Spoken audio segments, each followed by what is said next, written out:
Cornelius wasn't just a television personality. He had a net worth of $15 million. He was a visionary who shattered barriers. Chicago's own, Cornelius cut his teeth in broadcasting as a journalist and disc jockey. But his true calling pulsated with the rhythm of music. He saw a void on television, a lack of representation for the electrifying soul, and an R&B scene thriving in Black America. In 1970, Cornelius took a bold step, launching Soul Train. This wasn't just a music show, it was a cultural revolution. Soul Train pulsed with infectious energy, showcasing not just the music of the moment, but the vibrant dance styles and fashions that defined a generation. Cornelius himself became an icon. His smooth, baritone voice and charismatic presence were the perfect introduction to the talent that graced the Soul Train stage. Beyond entertainment, Cornelius's vision had a profound impact. He championed Black artists, providing a platform for them to reach a national audience. His unwavering commitment helped elevate soul, R&B, and eventually hip-hop to new heights. Don Cornelius's legacy isn't just a show. It's a testament to the power of representation and the indelible mark he left on the landscape of popular culture. His influence continues to resonate for countless artists he helped launch and for generations who found joy and inspiration in the legendary Soul Train line. Don Cornelius has been recognized with several awards and honors throughout his career, reflecting his significant contributions to music and television. Rock and Roll Hall of Fame Award. Cornelius was posthumously inducted into the Rock and Roll Hall of Fame with the Ahmet Ertegun Award on November 3, 2023. This prestigious award is given to individuals who have made significant contributions to the music industry, particularly in the areas of songwriting, recording, and producing. TV Land Pop Culture Award. In 2005, Cornelius was honored with the TV Land Pop Culture Award for Soul Train. This award celebrates the impact of television shows that have become ingrained in American culture. Grammy Trustees Award. In 2004, Cornelius received the award, which is presented by the Recording Academy to individuals who have made significant contributions, other than performance, to the field of recording. Early life and professional life of Don Cornelius. Don Cornelius, born Donald Cortez Cornelius on September 27, 1936, was raised in the Bronzeville neighborhood on Chicago's South Side. His early life was marked by a series of diverse experiences that would later influence his career in entertainment. After graduating from DuSable High School in 1954, Cornelius served for 18 months in the United States Marine Corps during the Korean War. Following his military service, he returned to Chicago and worked various jobs, including selling tires, automobiles, and insurance. He even served as an officer with the Chicago Police Department. In 1966, with a passion for broadcasting and only $400 in his bank account, Cornelius took a leap of faith and enrolled in a 3-month broadcasting course, despite being married with 2 sons at the time. This bold move paid off when he landed a job as an announcer, news reporter, and disc jockey on Chicago radio station WVON. His television career began at WCIU-TV in 1967, where he hosted a news program called A Black's View of the News.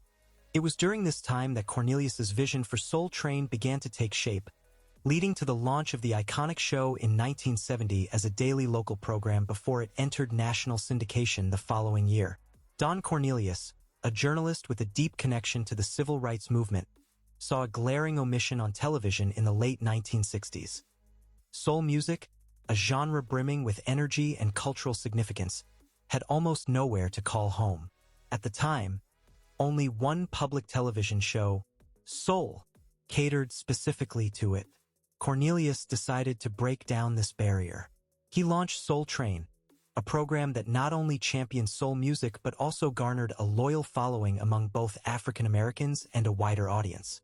Through this platform, Cornelius introduced countless Black musicians to a national stage, forever altering the television landscape. A cultural powerhouse, Soul Train and the vision of Don Cornelius. Don Cornelius wasn't just the face of Soul Train, he was its architect. As writer, producer, and host, he played a pivotal role in launching the careers of countless Black musicians. Soul Train became a platform for legends like James Brown, Aretha Franklin, Marvin Gaye, and a young Michael Jackson, offering them a national spotlight previously unimaginable. The show's impact extended beyond music, creating opportunities for talented dancers and setting a precedent for future dance programs. "We had a show that kids gravitated to," Cornelius himself remarked. Spike Lee echoed this sentiment, calling Soul Train an urban music time capsule. But the show's influence went deeper. It became a visual celebration of Black culture, a powerful Black is Beautiful campaign on national television. Before Soul Train, Black artists were relegated to occasional appearances on white-centered shows. Now, they had their stage, showcasing their music, dance, and style to a captivated audience that transcended racial lines. Soul Train's appeal to white viewers grew steadily, eventually solidifying its place as a cultural phenomenon. Beyond his signature smooth voice and ever-evolving afro, Don Cornelius was unforgettable for his closing catchphrase. "You can bet your last money. It's all gonna be a stone gas, honey. I'm Don Cornelius, and as always in parting, we wish you love, peace, and soul." This iconic sign-off, later shortened to just love, peace, and soul, became synonymous with Soul Train. While primarily known for his television work, Cornelius dabbled in film. He portrayed a record producer in Tapeheads and a fictionalized version of himself in the mockumentary The Return of Bruno, where he hosted a Detroit funk gospel show alongside the fictional singer Bruno Radellini, played by Bruce Willis. Cornelius's final televised appearance was on Unsung, a series highlighting the careers of R&B and soul artists, just days before his passing. Controversies.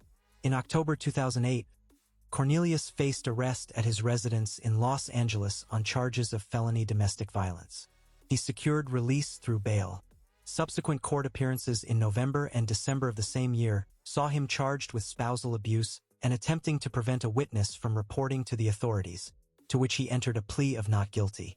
A court order prohibited Cornelius from approaching his estranged spouse, Victoria Avila Cornelius, also known as Victoria Chapman, a Russian model who had secured 2 restraining orders against him. By March 2009, Cornelius altered his plea to no contest and received a sentence of 36 months on probation. In the 2022 documentary series, Secrets of Playboy, allegations surfaced against Cornelius, accusing him of sexually assaulting 2 individuals associated with Playboy in the 1970s. The claim detailed that the women were confined separately, restrained, drugged, and assaulted over 3 days at Cornelius's home. Tony Cornelius, his son, disputed the allegations, describing them as an incredible narrative lacking genuine evidence. Death. In the early hours of February 1, 2012, at approximately 4 a.m. Pacific Standard Time, authorities were summoned to Cornelius's Los Angeles residence following a shooting incident. Upon their arrival, Cornelius was discovered with a self-inflicted wound to the head. He was promptly transported to Cedars-Sinai Medical Center, where he was declared deceased, aged 75. Medical examinations posthumously revealed that Cornelius had experienced seizures for the last 15 years of his life. These seizures were a consequence of a 21-hour neurosurgical procedure performed in 1982 to rectify a congenital anomaly in his cerebral vessels. Cornelius had conceded that the surgery had irrevocably altered his condition, influencing his decision to cease hosting Soul Train in 1993. In the final 6 months of his life, his health deteriorated significantly. It was posited by Shamar Moore, a former host of Soul Train, that Cornelius might have been grappling with the initial stages of dementia or Alzheimer's disease. On the evening preceding his passing, Cornelius confided to his son over the phone, expressing his struggle to endure his condition. Thank you for watching. For more content like this, subscribe and click on the bell notification.